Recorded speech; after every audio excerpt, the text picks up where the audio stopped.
तो आज अब इस दर्स का दूसरा हिस्सा जो है वो शुरू करते हैं। वो फ़िक़्ह के हवाले से है, जो बहुत ज़रूरी अहकामात हैं हमारी ज़िंदगी में, रोज़मर्रा ज़िंदगी में जो हमें दरपेश होते हैं, उनका समझना भी हमारे लिए बहुत ज़रूरी है। तो पहले दिन हमने वज़ू के मुताल्लिक़ आपके सामने बयान किया, और कल हमने आपके सामने नमाज का जो है वो मुफस्सल तरीक़ा बताया।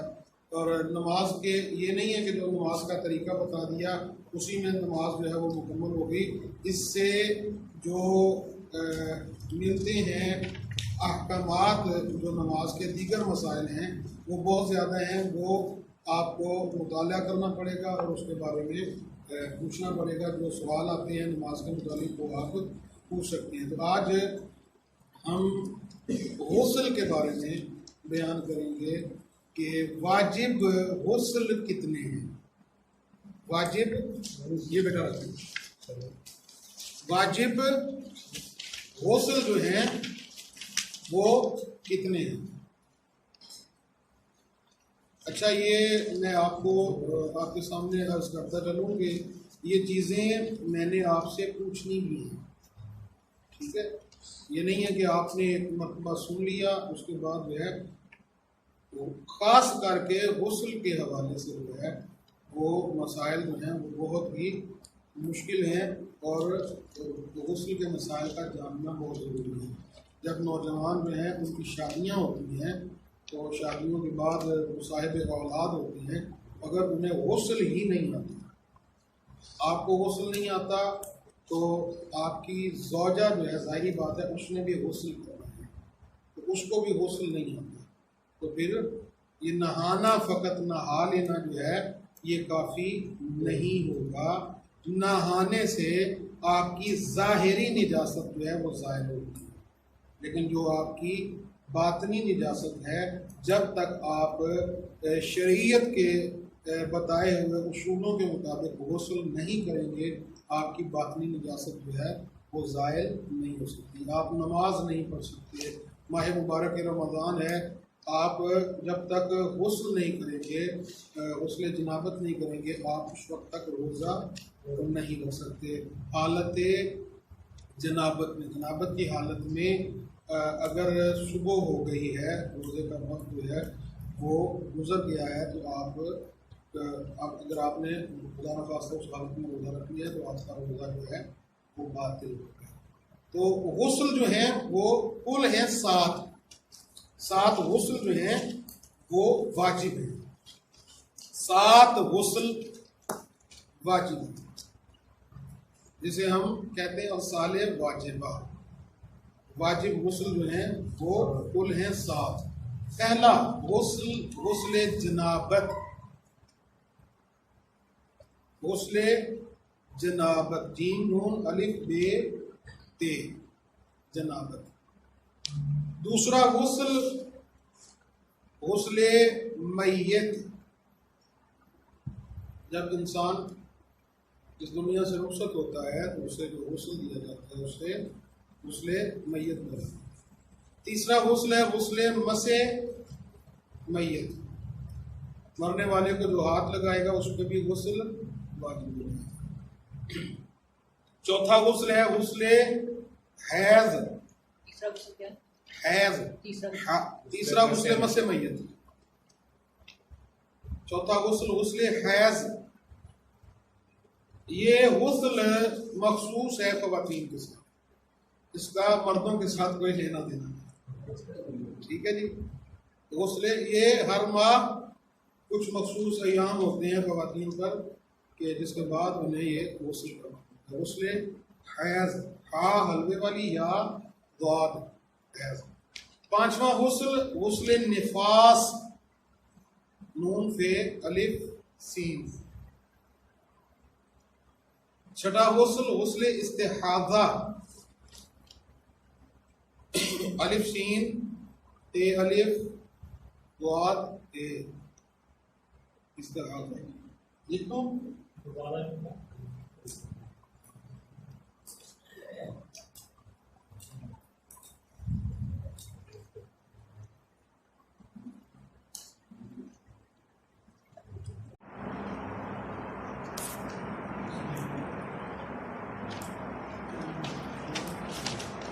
जनाबत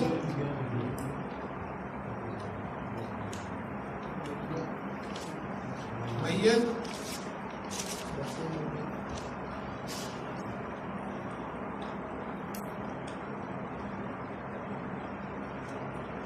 मसे मैयत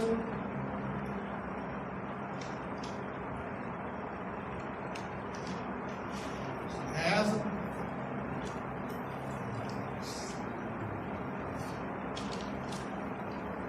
निफास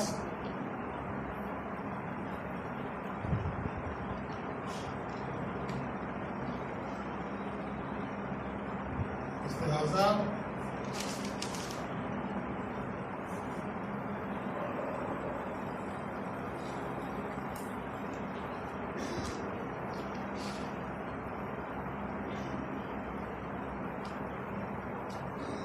मन्नत अहद, यानी आप कोई मन्नत मांगते हैं, कोई अहद करते हैं कि मैं अगर ये मेरा काम हो गया तो मैं गुस्ल करूँगा, तो वो गुस्ल भी वाजिब होगा। ठीक है जी, 1 2 3 4 5 6 7 वाजिब गुस्ल 7 गुस्ल जनाबत। अब जितने भी ये गुस्ल हैं इन सब के करने का तरीका एक है। अब मैं आपको ये अर्ज करता चलूं कि इन 7 गुस्लों में जो 4 गुस्ल हैं, ये और से सुनिए, इन 7 गुस्लों में जो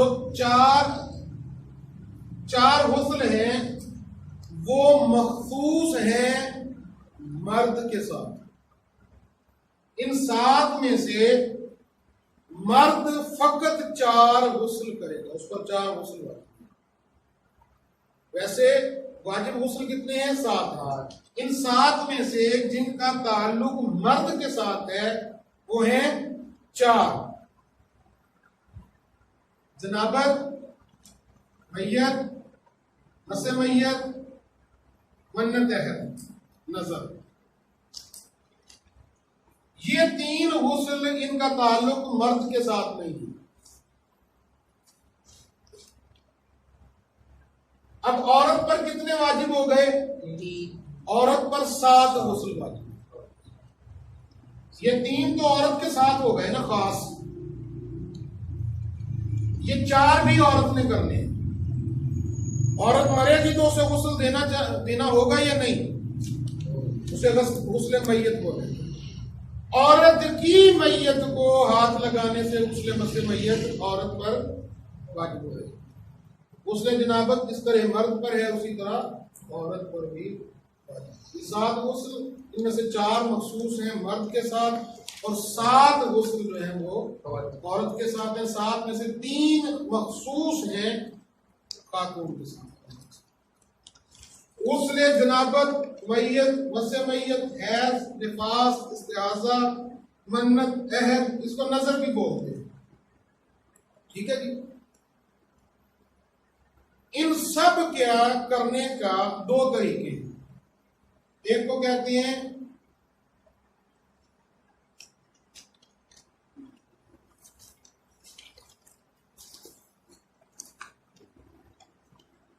तरतीबी, दूसरे को कहते हैं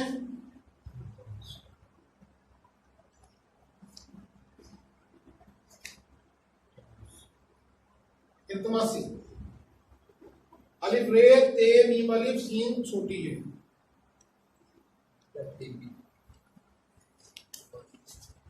कोई भी गुस्ल होगा उसको इन 2 तरीकों के साथ किया जाएगा।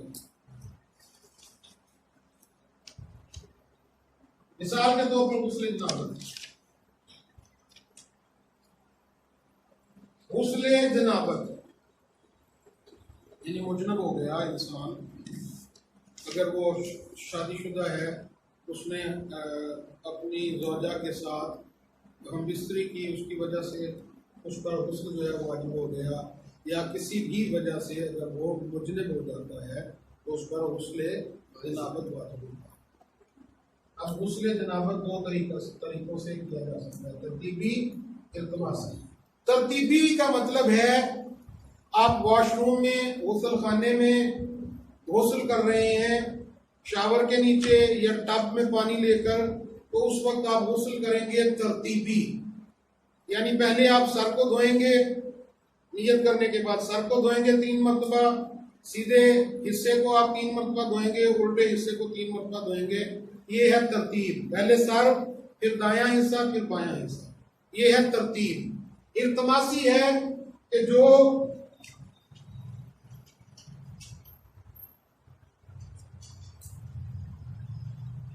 तालाब,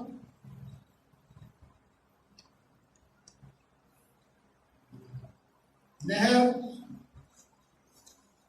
दरिया, हौद,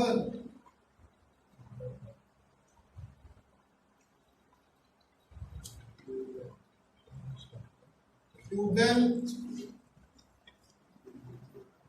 तालाब को ये कहेंगे स्विमिंग पूल, ठीक है जी। यानी पानी जहां पे जमा होगा, आप मिसाल के तौर पर ऐसी जगह पे हैं कि आप पर गुस्ल वाजिब हो गया है, आपको वहां पे कोई बर्तन नहीं मिल रहा, शावर नहीं मिल रहा, वॉशरूम नहीं है, आप नहर के किनारे हैं, नहर जहां पे आपने गुस्ल करना है उसके लिए जरूरी है कि वो पानी जारी हो, रुका हुआ पानी ना हो। मिसाल के तौर पर ट्यूबवेल पर आप गए हैं तो वहां पे ट्यूबवेल जो है वो बंद है, तो उसके हौज में पानी कुछ जमा है, लेकिन उस पानी में आप गुस्ल नहीं कर सकते। जारी पानी है, उसमें आप खड़े हो जाएंगे, ठीक है जी।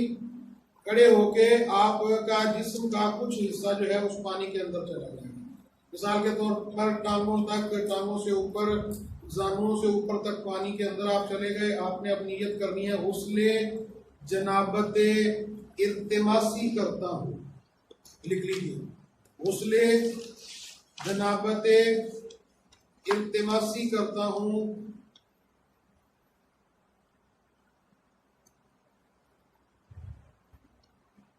रफा होने हदस के,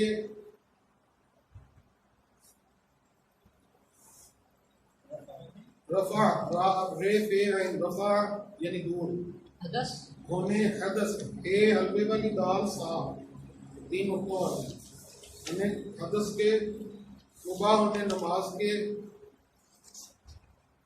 वाजिब कुर्बतन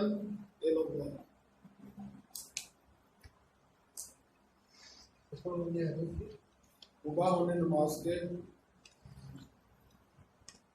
अगर आप ये अल्फाज नहीं कह सकते, आपको नहीं याद आ रहे, तो आप जस्ट इतनी भी नियत कर सकते हैं, गुस्ले जनाबत से इल्तमासी करता हूँ वाजिब कुर्बतन। जिस पानी में आप खड़े हैं, नहर में, तालाब में, स्विमिंग पूल में, हौज में, दरिया में, ये नियत करने के बाद आपने गोता लगाना है, गोता लगाना है, ठीक है जी। गोता लगाना इस तरह लगाना है कि आपका मुकम्मल बदन जो है वो एक मरतबा पानी के अंदर चला जाए, छुप जाए, यानी कि आपके ऊपर वाले बाल भी वो बाहर ना रहे। एक मिनट, मुकम्मल करना, मुकम्मल, ठीक है जी। मुकम्मल तौर पे आपने अपने आप को पानी के अंदर डुबो देना है। ये है गुस्ले जनाबत इल्तिमास। औरत है, मर्द है, उसने इसी तरह गुस्ले जनाबत तरतीबी, वॉशरूम के अंदर हैं आप, या आप टब वगैरह के साथ उसमें पानी डाल के किसी डिब्बे के साथ, किसी बर्तन के साथ गुस्ल कर रहे हैं, तो सबसे पहले तरीकाकार ये है कि आप नॉर्मली जिस तरह नहाते हैं अच्छे तरीके से नहा लें, ठीक है। साबुन वाबुन लगा के अच्छे तरीके से अपने आप को ज़ाहिरी तौर पर नजासत जो है वो ज़ाहिर कर लें। उसके बाद नियत करें गुस्ले जनाबत तरतीबी करता हूँ वाजिब कुर्बतन इल्लल्लाह, ठीक है। या जो मैंने अल्फाज बताए हैं वो अगर याद कर लें तो वो कुर्बत वाजिब कुर्बतन इल्लल्लाह। उसके बाद आपने मिसाल के तौर पर शावर है, शावर आपने ऑन किया, उसको चलाया, उसके नीचे आप खड़े हो गए, आपने सर पे पानी डालना है, शावर के नीचे सर को करना है, अपनी गर्दन, चेहरा, सर ये कानों के अंदर थोड़ा सा उंगली लगा लें, ये गर्दन आगे पीछे, इसको एक मरतबा अच्छे तरीके से पानी डालना है। उसके बाद फिर आपने थोड़ा सा उससे पीछे हटना है, ठीक है जी। शावर के नीचे से हट जाना है, बाहर आ जाना है। फिर दूसरी मरतबा फिर आपने फिर शावर के नीचे जाना है, फिर उसी तरह से अपने सर गर्दन को धोना है, ठीक है जी। फिर आपने बाहर आ जाना है 1 सेकंड के लिए, फिर तीसरी मरतबा आपने अपने सर गर्दन को धोना है। ये आपका एक हिस्सा जो है वो कंप्लीट हो गया। ये 3 मरतबा धोने के बाद अब आपने दायां हिस्सा जो है वो शावर के नीचे करना है, यानी कंधे के ऊपर पानी जो है वो पड़ रहा है तो वो पीछे भी जा रहा है, आगे भी आ रहा है। अब आपने मुकम्मल जिस्म पर हाथ फेरना है, ठीक है जी। अपने पीछे भी हाथ फेरना है, आगे भी हाथ फेरना है, बगल के नीचे भी हाथ फेरना है, उंगलियों के दरमियान में भी हाथ फेरना है। पाँव को बार बार उठाना है ताकि पाँव की उंगलियों के नीचे तक भी पानी पहुंच जाए, कोई हिस्सा खुश्क ना रहे। तो जब आप पानी डालेंगे तो थोड़ा इधर भी अगर पानी चला जाता है तो कोई हरज नहीं है। पेट के ऊपर, सीने के ऊपर पानी जो है वो डालें ताकि पानी जो है वो मुकम्मल जिस्म पर जाए। इसी तरह एक मरतबा आपने सीधा हिस्सा धोया, फिर आप निकल आए हैं, फिर दूसरी मरतबा, फिर तीसरी मरतबा, इसी तरह फिर आपका बायां हिस्सा है। अगर आप डिब्बे के साथ कर रहे हैं तो फिर आपने पानी के टब में से या किसी जग जिसमें पानी है उसमें से डिब्बा लेना है, नियत करनी है, उसके जनाबत तरतीबी करता हूँ वाजिब कुर्बतन इल्ला। एक मरतबा सर पे डाला, अच्छे तरीके से हाथ गर्दन पे, सर पे, आंखों पे, मुंह पे, ये सारा मल के, फिर दूसरी मरतबा डाला, फिर तीसरी मरतबा डाला, फिर इसी तरह आपने दायां हिस्सा 3 मरतबा धोया, इसी तरह बायां हिस्सा 3 मरतबा धोया। ये गुस्ल जनाबत है, ठीक है जी। अब कोई भी गुस्ल आपने करना है तो ये गुस्ल के तरीके यही 2 तरह से होगा, या तरतीबी होगा। ज्यादातर जो है वो गुस्ल तरतीबी होता है। मैयत को देना है तो उसकी तरतीबी देना है। उसमें फर्क ये आ जाता है कि मैयत को 3 गुस्ल देने वाजिब होते हैं, ठीक है जी। मैयत को 3 गुस्ल देने वाजिब होते हैं। पहला गुस्ल जो है वो आबे सदर से दिया जाता है। बेरी के पत्ते पानी में मिला के उससे मैयत को, पहले मैयत को वैसे सादा, जिस तरह मैंने आपसे कहा है कि पहले अच्छे तरीके से नहा लें ताकि निजासत जो है वो ज़ाहिर हो जाए। इसी तरह मैयत को भी पहले अच्छे तरीके से साबुन वाबन मल के अच्छी तरह से नहला लें। उसके बाद आपने नीयत करनी है कि मैं इस मैयत को गुस्ल देता हूँ, इस मैयत को तरतीबी आबे सदर से, यानी बेरी के पत्ते से, वाजिब कुर्बतन इल्लल्लाह नहीं कहना, इल्लल्लाह, ठीक है। उसका आपने पहले 3 मरतबा सर धोना है, सर को, गर्दन को, चेहरे को 3 मरतबा, फिर राइट साइड, फिर लेफ्ट साइड। यही तरीका जो आपने खुद करने है उसी तरह आपने मैयत को गुस्ल देना। फिर उसके बाद दूसरा गुस्ल मैयत को देना है आबे काफूर से, पानी में काफूर मिला के, इतना ज्यादा नहीं मिलाना कि वो पानी जो है वो बहुत ज्यादा जो है वो मुजाफ हो जाए। तो तीसरा गुस्ल उसको देना है फिर आबे खालिस से, जो प्योर खालिस पानी होगा जिसमें किसी चीज की मिलावट नहीं होगी, उससे मैयत को तीसरा गुस्ल देना, उसे कहते हैं आबे खालिस से। इस मैयत को गुस्ल देना हो तरतीबी आबे खालिस से, वाजिब कुर्बतन, ठीक है ना। इसी तरह मसे मैयत, आपने मैयत को हाथ लगा लिया है तो आपने खुद मैयत को, जिसने हाथ लगा लिया है गुस्ल देने से पहले, गुस्ल देने के बाद अगर मैयत को हाथ लगाएंगे तो उसके मैयत आप पर वाजिब नहीं होगा। लेकिन अगर आपने उस मैयत की जान निकली है उसके बाद जितनी देर मैयत घर में पड़ी रही है या एम्बुलेंस से उतारते हुए या किसी भी हालत में आपने मैयत को हाथ लगा लिया तो आप पर गुस्ल मसे मैयत वाजिब हो जाएगा। उसकी नियत भी ऐसे ही करेंगे, गुस्ल मसे मैयत करता हूँ तरतीबी वाजिब कुर्बतन इल्लल्लाह। उसी तरह 3 मरतबा सर, राइट लेफ्ट, 3 मरतबा। ये है गुस्ल। खातून का गुस्ल जो है उसकी नियत भी, जो शादीशुदा है वो अपनी रोजाओं को जाके बताएं जी। इसलिए मसे मैयत में वो मुर्दे के जिस्म पर जो कपड़ा है तो उसके ऊपर चादर है, अगर सिर्फ चादर को छुआ है और जिस्म को हाथ नहीं लगा तब भी वो वाजिब है। जिस्म को हाथ लगना चाहिए तब वाजिब है, कपड़े को अगर हाथ लग गया तो फिर गुस्ल जो है वो वाजिब नहीं होगा, ठीक है ना। मिसाल के तौर पर उसके ऊपर कपड़ा डाला हुआ है या केस वगैरह उसके नीचे है, उसको या चारपाई को हाथ लग जाता है तो उससे गुस्ल मसे मैयत नहीं होगा, मैयत की बॉडी को हाथ जब लगेगा तो फिर मसे मैयत का मतलब है मैयत को टच किया, मैयत को मस किया तो आप पर उसने मसे। खातून का गुस्ल जो है वो भी इसी तरह से होगा, तमासी उतरती थी, ठीक है ना जी। वो नीयत में उस गुस्ल को जो है उसका नाम लेगी तो वो गुस्ल जो है वो खत्म हो जाएगा। औरत के चूंकि बाल लंबे होते हैं तो औरत के पूरे बालों को लंबे यानी लंबाई में धोना वाजिब नहीं है। उसके जो सर के ऊपर ऊपर वाले बाल हैं, जो सर तक जो जिस तरह मर्द के बाल हैं उतना धोना उसके लिए वाजिब है। अगर वो नीचे वाले बाल कुछ भी रह जाते हैं तो उससे कोई हरज नहीं, उससे गुस्ल जो है वो बातिल नहीं होता। और कोई मसला रह गया तो ये 7 गुस्ल हैं, 7 की नीयत जो है वो अलग अलग होगी, गुस्ल का नाम लेना पड़ेगा, तरतीब जो है वो दोनों तरह से एक ही होगी। आखिर दावाना अल्हम्दुलिल्लाहि रब्बिल आलमीन बिस्मिल्लाहिर्रहमानिर्रहीम बिजाह मुहम्मदिन व अली व फातिमा व हसन व हुसैन व औलाद